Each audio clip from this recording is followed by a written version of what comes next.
बोल रहे तो प्लीज। अभी 3 दिवस के दौरे को समाप्त करके मैं अभी दिल्ली पहुंचा। कोई खबर होगी तो मैं आप लोगों को जरूर बताऊंगा। बीच में दौरा रद्द करके मैंने आपको कहा है कि कोई खबर होगी तो आपको जरूर बताऊंगा।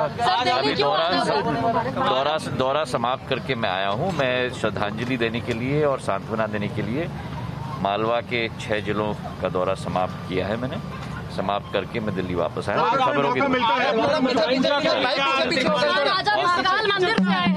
मैं महाकाल मंदिर तो हर साल जाता हूँ। महाकाल मंदिर तो हमारा है। दिल्ली से आने के लिए महाकाल मंदिर के दर्शन करना सौभाग्य है हर व्यक्ति के लिए। सर कोई स्पेशल कनेक्शन दिल्ली आने के लिए कि नहीं आपको नहीं, मेरा दौरा समाप्त हुआ कोई अपडेट क्या हाल है तुम लोग सब मास्क ऊपर करो। चलो ठीक हो। As Jyotiraditya Scindia asked a specific question on visiting the Mahakal temple. He says everyone has a right to, of course, visit the temple. Yes, of course they do. And now, it was significant in the wake of his visit to Delhi. There's been a big buzz around his possible entry into the Modi cabinet ever since he jumped ship. One of the best orators, in fact, if we can say that, Prakash. I'll take it further, I'll take it a step beyond Bihar.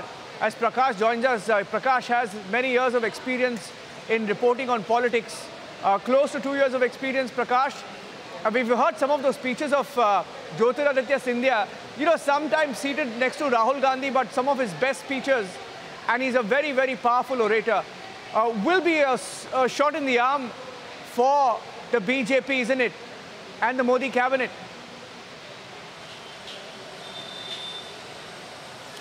Well, yes, Niranjan, he brings in a big political legacy, starting from his grandmother to father and he himself. And not only about his oratory everybody praises, but he has a sound educational background as well. And yes, he's a powerful speaker when it comes to both Hindi and English. And the kind of speeches he has made in Parliament, and as far as the content also, be it on political issues, be it on financial issues, or be it any issue concerning governance in India, that has been amazing. And it's been a huge loss to the Congress party, because he was the one who was debating for the Congress party in Lok Sabha on all fronts when it came to confronting the BJP. And BJP got a big shot in the arm when they roped in Jyotiraditya Scindia. And same is the case with Sachin Pilot as well, and Jitin Prasad. All the next generation leaders are leaving the Congress party, deserting the Congress party, and as a result of which in Madhya Pradesh we could see